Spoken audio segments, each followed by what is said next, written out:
All right, let's step into a time machine. We're heading back about 2,000 years to explore a life that was, well, a mix of incredible privilege and surprising danger. We're going to see what it was really like to be a child of the super rich in one of the Roman Empire's most spectacular cities, Ephesus. It's a wild question to think about, isn't it? We hear all about emperors and gladiators, but what about the actual day-to-day life of a kid born with, let's just say, a silver rattle in their hand? Let's dive in and find out. So first things first, let's set the scene.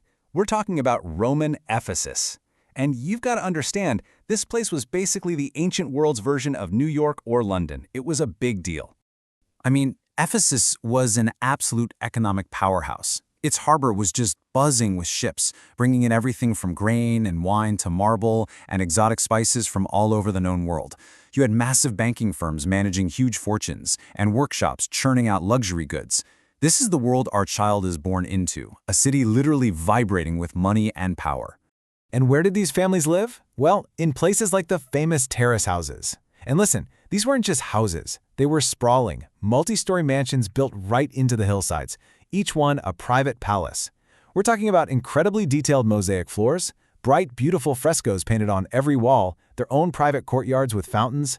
They even had underfloor heating and running water. Amenities that were the absolute peak of Roman luxury. Just incredible. But what's really fascinating is that right in the middle of all this wealth, archaeologists have found inscriptions like this one. It's this beautiful little reminder that for all the focus on money and status, the Ephesians really did seem to value their children. They saw them as precious, as something to be respected. Okay. But this is where our story takes a really sharp turn, because for every single comfort that wealth could buy, there was this constant, inescapable danger lurking right around the corner. A baby born into the elite in Ephesus had everything. They weren't just cared for by their mom, they had a dedicated slave nurse known as a nutritor. They got to play with fancy toys like bronze rattles and grew up in a home that was, by ancient standards, the safest and most comfortable place you could possibly imagine. And then you see this, and it just hits you. These are the actual shin bones of a toddler from Ephesus. You see that extra layer of bone? That's a classic sign that the body was fighting something really, really hard, maybe a severe nutritional problem like scurvy or some kind of chronic infection. It is just a stark, brutal reminder that all the money in the world couldn't protect you from the basic dangers of a world before modern medicine. So what this really shows us is that losing a child was just a terribly common fact of life back then. That period when a child was weaned, around age 2 or 3, was an especially dangerous time. Their whole diet would change, their immune systems were put to the test, and sadly, many didn't make it. Every single family, no matter how rich, lived with this constant, deep-seated fear.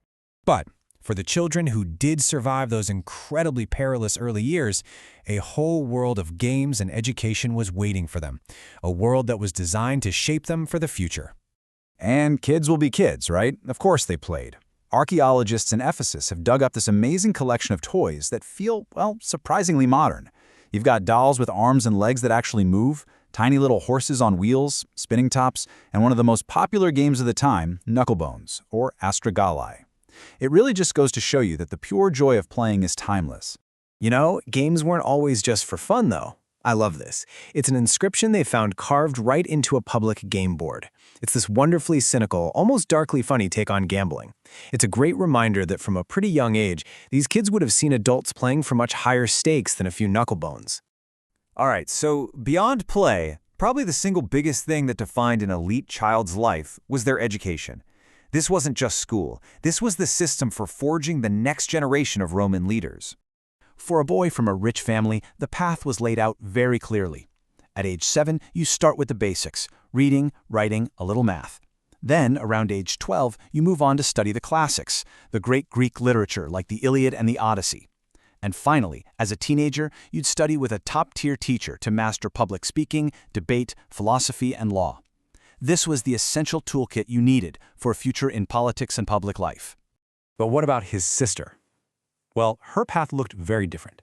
While the boy's education was all about preparing him for the outside world, a girl's was focused squarely on the home.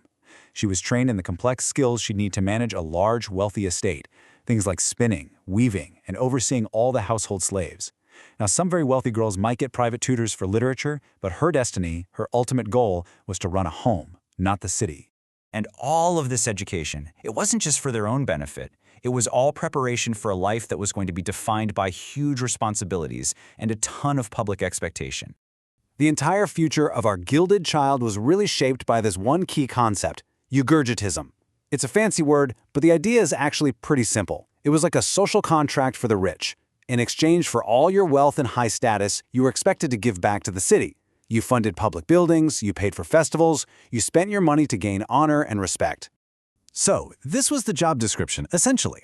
Their inheritance wasn't just a pile of money, it was a lifelong duty. They were expected to build things for the public, sponsor the big games, serve as city officials, and even hand out free food and cash to the people. Their whole life was basically a performance of generosity, all to keep their family's famous name in the spotlight.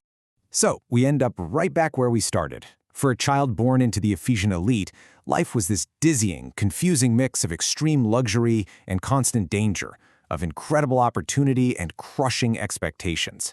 It really makes you wonder, doesn't it? Was this gilded childhood a blessing, or was it a really heavy burden to carry? Definitely something to think about.